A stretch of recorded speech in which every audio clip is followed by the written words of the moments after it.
Real estate agents, when the market shifts, I'm going to share with you a proven strategy that works in all shifting markets. Okay, let's jump in. I'm Kim Barber with Kim Barber Group and eXp Realty, and I've helped thousands of owners and agents with real estate since 2004.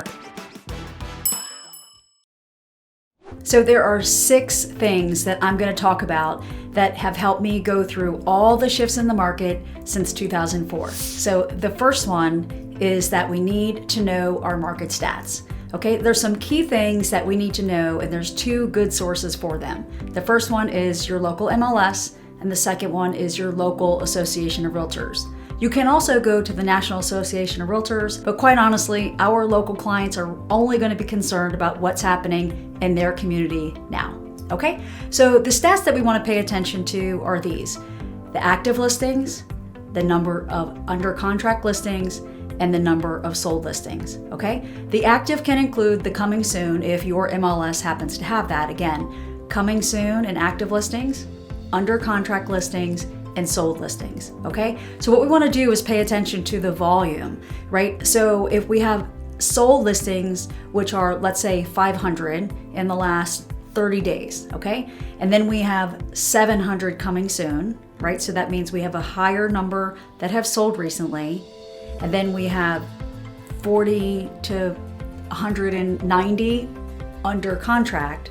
That means that of 500 that have sold, we want to add that active coming and the under contract and see where the scale is tipping to see if the supply is meeting the demand. The demand is the sold and the supply is the active and under contract, right?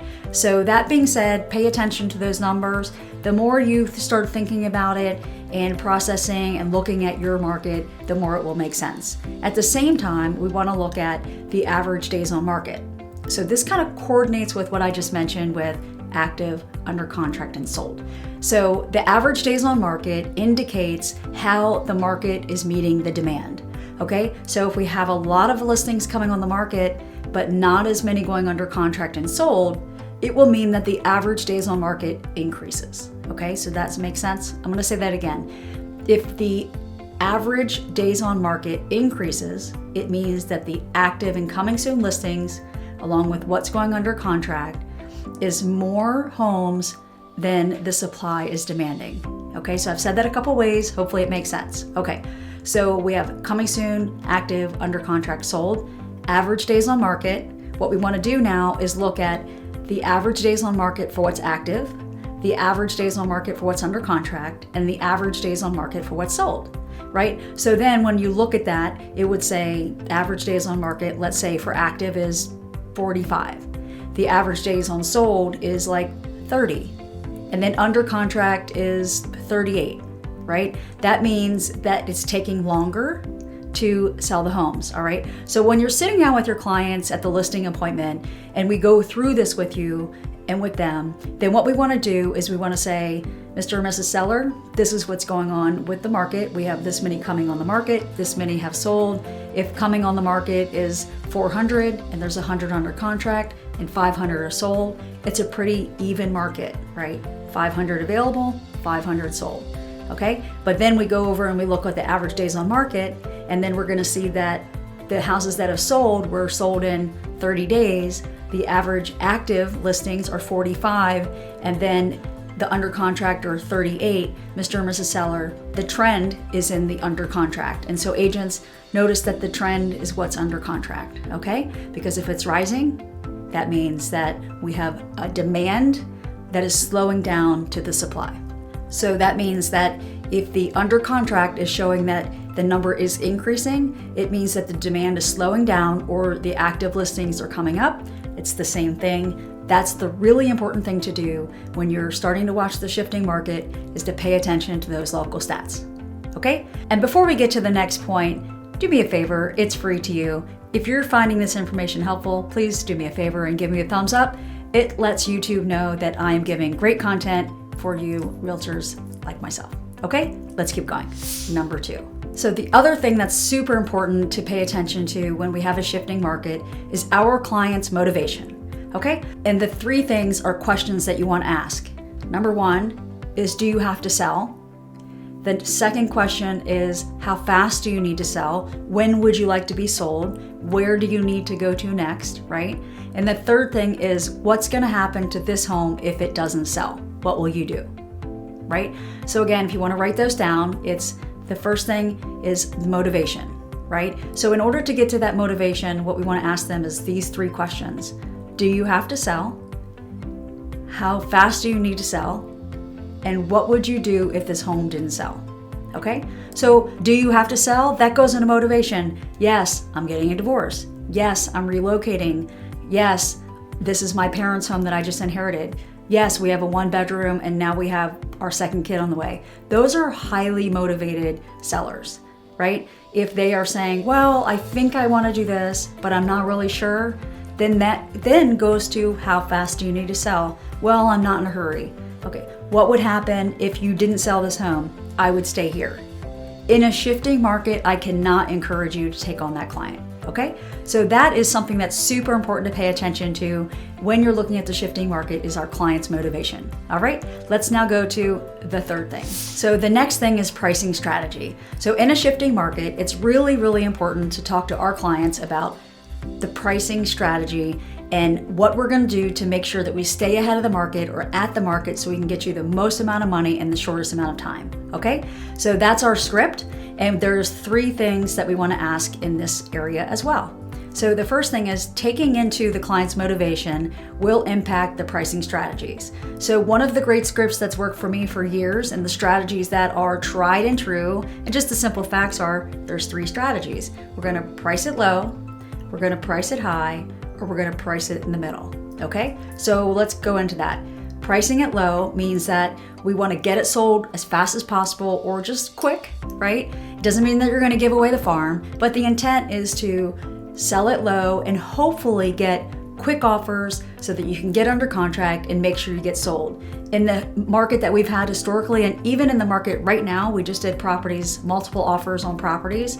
Then the thing is that we're still going to have that auction-like effect. So when we're talking to our clients or just in general, if we can create that auction-like effect where somebody's going to jump in and be like, I have to see this home, it's an irresistible offer, let me get in there. Okay, so that's what we want to think about. And then the other option is to price it high, right? So when you price it high, Mr. and Mrs. Seller, do you want to just sit and see how long it's going to take?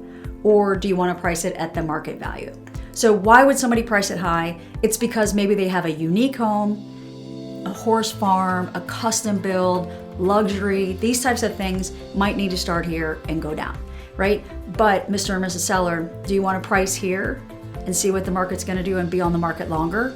Again, if they don't have a custom home and they don't have motivation, I cannot encourage you to do this one.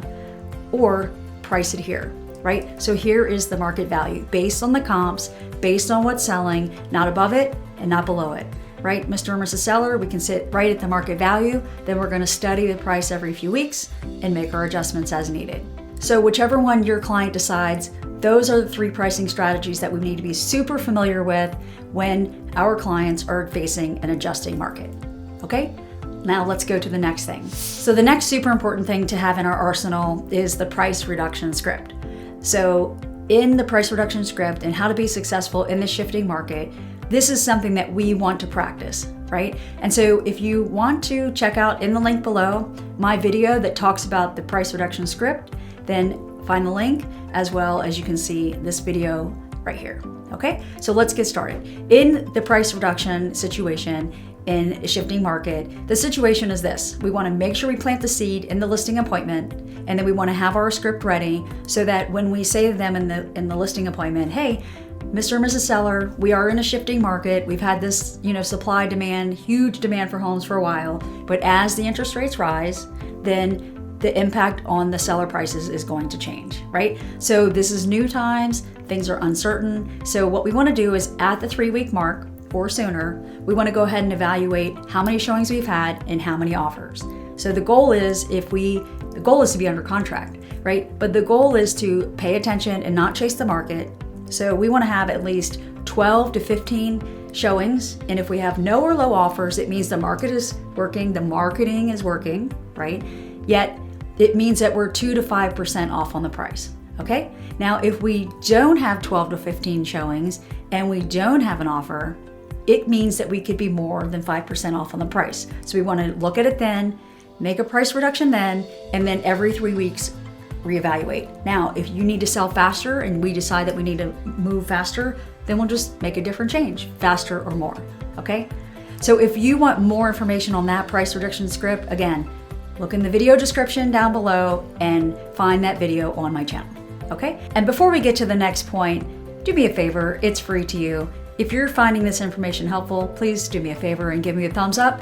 It lets YouTube know that I am giving great content for you realtors like myself. Okay, let's keep going.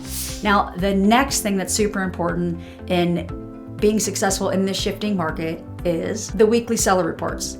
So having a weekly seller report in a shifting market is huge because silence means confusion. Silence means that what's going on from our sellers, like, why aren't they talking to me? I'm so used to having my house under contract in like 2 days, 1 week, 0 days, right? So super, super, super important to keep consistent communication. So in my team, Kim Barber Group, for years, we would always do a weekly seller report. And we always did them still through this fast market, just so they can still see like their house go under contract.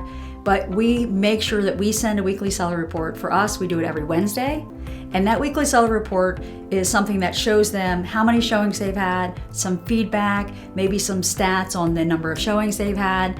And that really makes sure that, hey, Mr. and Mrs. Seller, as we move into getting your home sold, you can look forward to a weekly seller report from us midweek, every single week as well. We're going to give you real-time information about the feedback, and I'm going to make sure that you see the homes that are going on the market in your neighborhood and around, so we can pay attention to our competition. Okay, so that's the script you want to say. Get familiar with this, and if you want to see this information again in my price reduction and weekly seller report video, go ahead and click the link below, and there'll be a link at the end of this video. Okay, let's keep going. So the sixth and final thing that's important to be successful in this shifting market is to make sure your pipeline doesn't get dry on new leads, okay? So that's new lead generation, and super, super, super important is following up with the leads that we already have, right? Stay in front of them, make sure we're giving them the valuable information they want. What is that valuable information? They want to see the homes that are for sale around their market. They want to know how much their home's worth.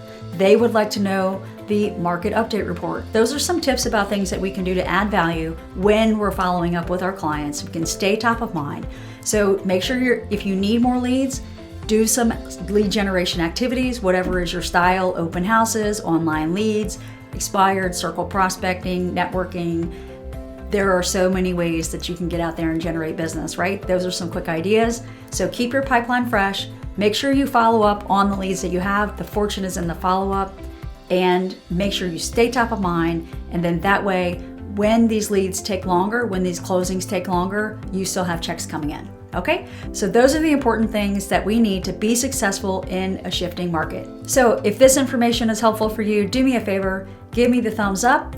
And if you have questions, comment below. Turn on the subscribe and notifications, please, so that I can help you increase your success in your real estate career.